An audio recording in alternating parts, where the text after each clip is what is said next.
Hello viewer, thank you once again for joining me on Guest of the Week. I am Obi Chukwemeka Oti. My guest today is one who's got so many feathers to his cap.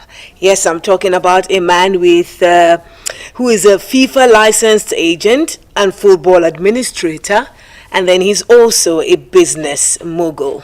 I'm talking about Mr. OLANREWAJU MOYERO. Thank you so very much for joining me on the program. It's my pleasure to be here. All right, let's start off by getting to know you. Were you always born with a silver spoon? I will not say that. Let me start. Like you said earlier, my name's OLANREWAJU MOYERO. I am from Odibo, Odibo local government of Ondo State. Okay. My mother is from Ajue, the local government, so that makes me a village man. So I was born into a polygamous family. My father had I think about 5 wives. My mother was the first wife, and I survived many children of my mother to my father. So I think when the last one died, my mother had to take to her heel. Wow. So I started living with my father from the age of 6, and I lived with my father all through, and with those wives. It was terrible passing those moments. Very, very terrible. When you have to, when a female child, a male child, the first child, at 6, have to survive within 5 wives, and at a very tender age. So that taught me how to cook very early, because some of these wives will not allow us to eat. I have brother from mother, So I experienced very strong hunger. So I started cooking at a very tender age as a result of the circumstances you found yourself. So, and I started my elementary school from Ajue, that is my mother's town, where my father lived then. Then later, when my mother's last child died, so my father had to move me to Ebulua Primary and Nursery School in Ondo, where I finished my primary school. Initially, I went to Christ Nursery School, but for some reason, my father removed me from there and took me to Ebulua Primary and Nursery School. I left there to my town for my secondary school education, which is Isiro Grammar School in Odibo town. And when I finished my secondary school, I left there for Ilorin, for my A-levels at the Institute of Education, University of Ilorin, with one of my cousin, late Shegun MOYERO. I finished my A-levels there, then came back to Ondo State University. It was Ondo State University then. The 2 states were together, Ekiti and Ondo were together. So it was Ondo State University. So I graduated there with my BA Honors in philosophy. And I started my journey into life. I stayed briefly with one of my uncle in Lagos. He's late now, a custom officer. And I was trying to make a living for myself for some time. I was in Lagos for some time, trying to put things together, but it was not easy doing that. It was very rough, because I passed through so many things. I experienced so many things. It was really, really, really a very tough time for me.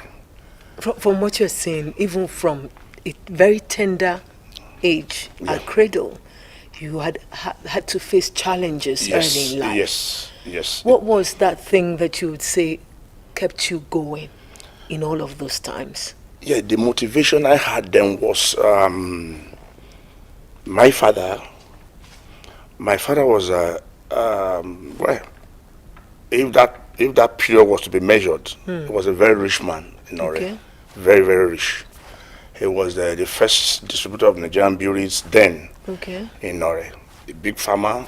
And but the fact was that he was too busy to understand the women that were living with him. So he was not virtually understanding what I was passing through. For example, he would travel to Lagos, travel to other places. For days, weeks. For days. These women will not give me food. So by the time he comes back and he want to know, for example, he want to, are these children eating? The wife will quickly come in. Oh, they have eaten. Then they pack him off. He was not really understanding the situation. Then I have it at the background that if this man can survive, he was an illiterate. He only had the standard of those days, but he was very successful. He was very comfortable, and at large he was doing well. Okay. So I choose in my heart that if this man can survive without education, I can survive. If he can survive without his father, who was not rich, he was rich. My case was the case of somebody suffering in the midst of plenty. There are some children, they suffer because their parents are not, But my own case was that my father was rich, but I was not enjoying it because he was an illiterate. Okay, before you continue, I'd like you to speak to youths who have a sense of entitlement. My father has not given me what he's supposed to. My uncle is there in a position that he ought to have helped for a while, and then they use that as excuses why they're not trying to make ends meet or make anything out of their own lives. His case was that he was not too educated and not enough. He was not exposed enough to understand what it entails to arrange what he has then for the benefit of everyone.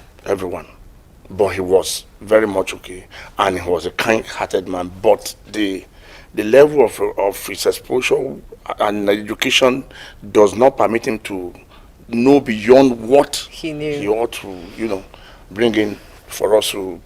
So despite all of that, you had that motivation that, despite his shortcomings, he did not have so much of education. Yeah. He survived. He thrived. Yes. Because, like you said, he was one of the rich people around back then.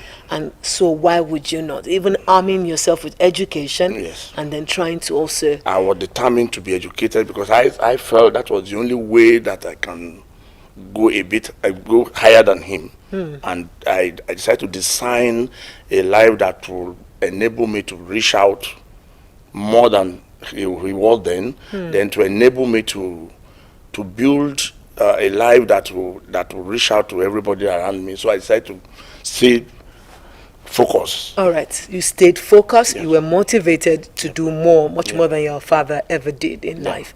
All right, now you said you had to struggle a bit in Lagos, and then after that? Yeah, after that, I decided to move to Europe through just a friend. One of the bad experience I had then in the bid to find a better life was I was to travel with some people from Calabar to Equatorial Guinea, that is Malabo, the former Fernando Po Island. And then there was no direct flight. We have to go by sea to Equatorial Guinea. So when the boat leaves Calabar, 12 a.m., they start following Nigerian rig. They start following Nigerian rig, and they follow it down to Equatorial Guinea by 4 a.m. But unfortunately, when the boat took off, one of the engine broke down, and while they were trying to repair the boat, the waves have driven us far away, more than 500 kilometers. So we're lost in the Atlantic Ocean for 5 days. Goodness. This was a terrible experience I will never forget, and I've never forgotten till now. Just 26, 27 till 38. For greener pastures. So they now find us in northern Angola. Instead of Equatorial Guinea, 4 hours, took us 5 days. So these are some of the experiences I had then. And you never gave up? No, I never gave up. I came back to Nigeria after a month and started all over again. Tried to lay my hands on one of them before I now finally find my way to Europe. I was in Holland, and after then I moved to Greece. From there I moved to Floriana in Malta. Eventually I found myself in Azerbaijan in Russia. And I was there for several years. And that was where I started life proper. And that was where I started my football career, my football training. I got licensed there while I was trying to struggle. I became the first Nigerian man to take African players to that zone. Azerbaijan, Baku was the first Russian country that exported oil, I think 1740 then. Okay. And blacks were not common there. So when I came in with some black African players, as of then, they gathered at the airport, they were looking at us. It was tough because we were not able to relate with them.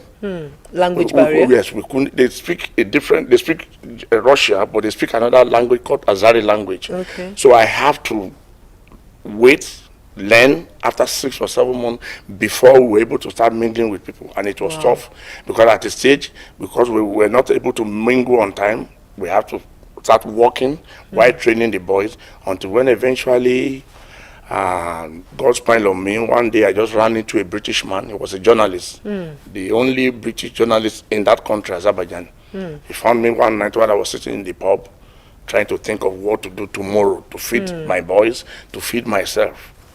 So he talked to me and boom, that is where I started. He picked up our responsibility, we signed a contract, and from there he started introducing us to different clubs. I started introducing my players to clubs, and I started from there. That was a very good experience that I can never forget too. That's great. That's where you had your breakthrough. Yeah. But the good thing for me, my take is that the fact that you never gave up, despite the bottlenecks that you had to face all through every stage of your life. Now let's talk about Nigeria. How would you say we are fared when it comes to football? Are we where we ought to be? I want to say that throughout the whole world, Nigeria happens to be one of the 4 football nations that is well recognized all over the place. Okay. Nigeria has produced one of the best footballers we have in the whole world that are making waves, or that made waves then and that are still making waves now. And we still have the resources there. The only problem we have in Nigerian football is about the political part of it. Okay. It is only in Nigeria that politics is, football business is seen as politics. They brought politics into it. You cannot have a well-talented player and then propel him into the national team without making one link or the other. You have to be politically involved in one thing or the other before you can go through. So this is the worst part of It's a huge Nigerian, challenge, really. All right, back in the days, I recall that when we were growing up, there were lots of competitions that would help, the sporting bodies to catch them young. Yes. Talking about the Principals Cup, the, FA Cup. so many like that. So many. What happened to them? And why do we always have to wait until perhaps they are fully grown or fully nurtured before we begin? Or usually when there's a tournament around the corner. Yes. That's when we put in the money, and that's when we try to put in the effort. I think you have just delved into my area of specialization. Okay. My area of specialization is building footballers, catching them very young, grassroots football. I pick some of my good players from the grassroots. I go into the hinterland, the villages, watch players, these young boys of 11. I have a son, by the way, who, if you ask him what he wants to be, because he has to be a footballer. Yes, that is the best way to pick talented footballers. Footballer that will nurture from that level to a level that he would have mastered the game. He would have inculcated the idea of the basic principles of the game. But the case in Nigeria is that everybody wants to make money out of the careers of the player, not even minding the careers of the player. For example, the FA Cup may be coming up. For example, this is July, let's say in October. The administrator will not see anything. They keep quiet. They start planning on how much will be involved, how much will go to this, how much will go to this. When it's a month before the time, then they started preparing. It is not done that way. There's no way you can get the best out of football when it is done in a rush manner. You have to start from the grassroots. You have to study the boys. That's why we have psychologists in football. The football have stages that players have to go through. We have psychologists. We have technical advisors. We have coaches that we have to know the boy by their psychological output. But all these things they don't do here. When it is just 3 weeks before the game, or a month, or then you see our administrators started rushing in, and this has been the main problem of football. So what do we do to change the narrative? One, if it is possible, politics have to be removed From football. Football is a different business completely. It's different from politics. Football have to be seen as a business that involves, well, it involves cash, but it involves building the career of talent that will move that will go into their community later. Because if you are able to produce 2 good talented players in a community, that community will benefit from the entire thing, and it goes along the line that way. So not until when we begin to see football as a business that is different from politics, put politics aside, develop players from the grassroots, go out to fetch them raw when they're still young, then you begin to build them. Then when it is necessary to put them where it is necessary, push them there. Not because he comes from so person, or he knows so person, or he's not, or his father is not from so party, or his father is not in government. When that one is removed, Nigerian football will be at its best. You know, it's quite interesting to be hearing you say you have to remove politics out of football. Yeah. Knowing full well that you had a stint in politics yourself. Well, why did you run away? That's another thing. I think it's a long story, but I'll make it very brief. Okay. When I came in to Nigeria after several years, and a friend introduced me to politics, and I just thought, well, being a career builder, it would be easy for me to go into politics, then begin to work such that my people, my community will benefit, my family will benefit in a way that it will stand into the community where I came from.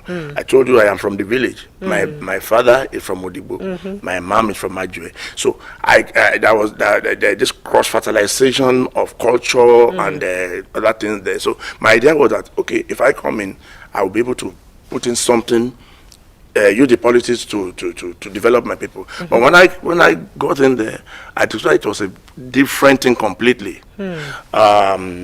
It was in politics I discovered that you can bear so many names. My name is OLANREWAJU. I have so many names. At times they will tell me, you are so. I say, is that me? If you are so, I say, is that me? Do I bear that name? I say, you are this. It is in politics that you discover that you have to have 4 eyes. You have 2 in the front, 2 at the back.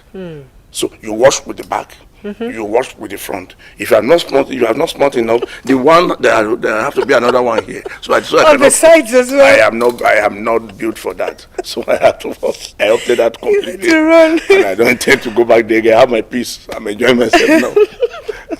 All right, I'd like you to share, an example of a successful negotiation or deal that you've had, or talents that you've worked with and you're proud of today, of what they have turned out to be. And then also, is there, for young talents like you mentioned, who have hopes, like my son, like I mentioned, of building a career in football, what should they be doing? When it comes to making reference to players that I have built, I quickly go back to the beginning. Okay. For example, my idea then, even when I was not in the country, I would send people down to the grassroots in Ondo, in my community.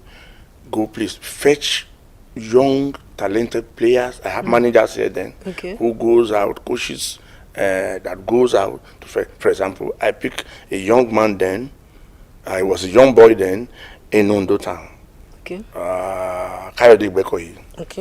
He became a very popular player, and I picked him up in the grassroots, in the hinterland, and I began to develop him. Not immediately. As a matter of fact, before I was able to launch him into the professional market, I had to build him for almost 6 months. A lot of them like that, I go into the hinterland to fetch them, and at a stage in their career, I found out that I was not only looking forward to making money from them. I was enjoying the fact that they were growing in career. It was all at a stage. The player I mentioned was almost one of the biggest player in that country. It was known all over the place. It was used for advert and the rest of it, and many of them like that. So I was not focusing at the making money on them. At the stage I was happy building a career. As a career builder, I see them growing. So coming to developing young academy players. We call them minors. Do we even have such academies in the states? There is. There's one in Ijapo. Okay. Every Saturday, minors between the age of I think 6 to 11 right. to 14. Okay. But basically, on my side, I am a businessman.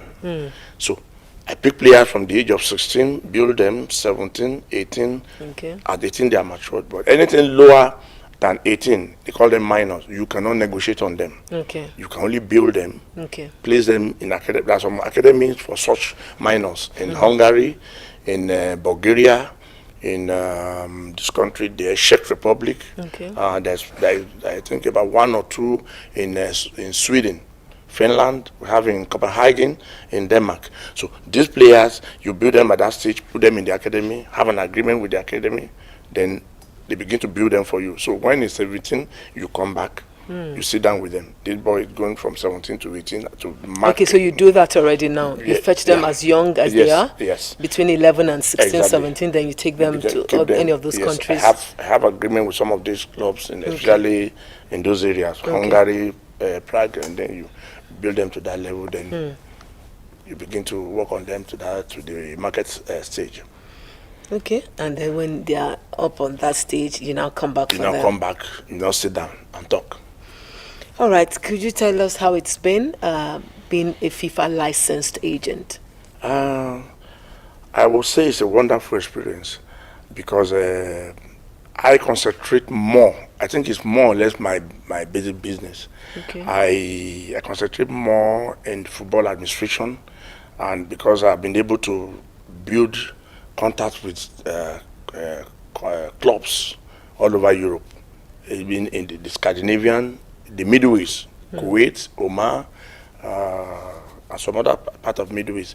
So I feel more relaxed now. Why people manage it for me, and I've gotten to a level where clubs in the West Coast, Senegal, Equatorial Guinea especially, Cote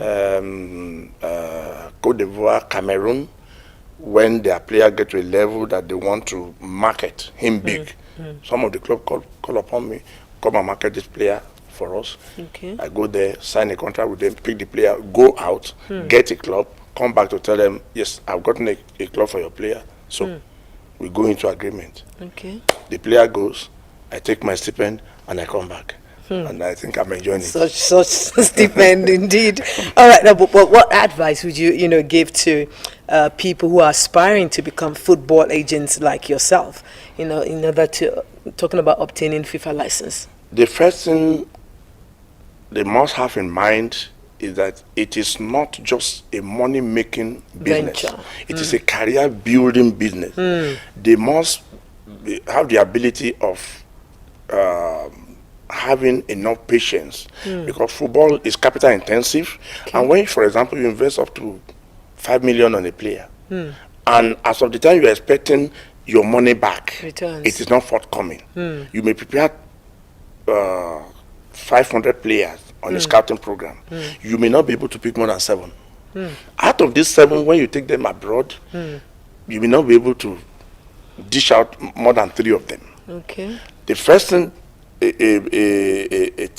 FIFA agent in making must have in mind is that I want to go and build careers. I want to make a name where I can fall back home, pick up your phone and call a big player and say, this is my player. Okay, so it's not a function of putting the cart before the horse, expecting the money or thinking about the returns before the investment that you have to make. There has to be a lot of patience, there has to be a lot of endurance. Yes. And the fact that what you invest, you might not get it You may not get it immediately, but definitely when it will come, it will be enough. Big. That is why I said, if you are not careful, you may bear so many things, many names when you are in football business. Because people will not really understand, what are you doing? What is this man doing? What does he do for a living? What does he do? Because when you build a player for 3 years, and when they got to the mature level, you transfer that player, you may live on that player for 7, 8, 9, 10 years. Wow. Because on a single player? Yes. For example, you've transferred that player on monthly basis. Some of what goes to him comes to you. Exactly. Then there's what we call onward transfer.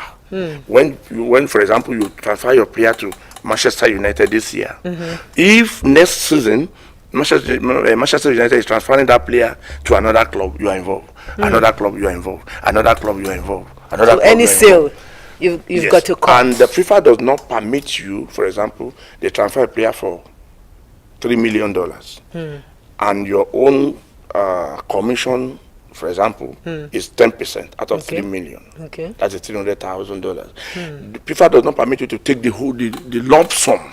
Okay. At once. You take, for example, 60%. All right. Then the rest, 40%, you spread all over his salaries. So at a month, or at every month, when he picks his salary, something comes to your account. Okay. So you keep enjoying the investment you have done over years. The dividends. Yeah, the dividends. They keep coming. So but like you said, it's about investment, commitment, determination. Exactly. Long suffering even. Yeah. Because you can invest in some that may never get to that point. You must even pray very well. When you invest so much on a player that nothing happens to him. As when you are praying for your children, your own children, you must be praying for him. For your if anything happens, and the investment is gone. Okay, I quite understand. So you're not just, it's important that that person stays fit. He must be fit. He must be all right. He must be all right at all times. And you must like pray for him to move. The golden goose that lays the golden egg. The more he moves, the better for you. So you must not wish him wrong. All right, it's been quite interesting speaking with the man with many feathers. I call him to his cap. He's a FIFA licensed agent and a football administrator and a business mogul as well, Mr. OLANREWAJU MOYERO. It's my pleasure. Thank you so very much. And I'm sure that the youths, the young people, and then aspiring, FIFA agents out there have listened to you and have taken home one thing or the other, as I have even today. Thank you so very much. My pleasure. Thank you very much. All right, till I come your way same time next week. My name is Obi Chukwemeka saying bye-bye for now.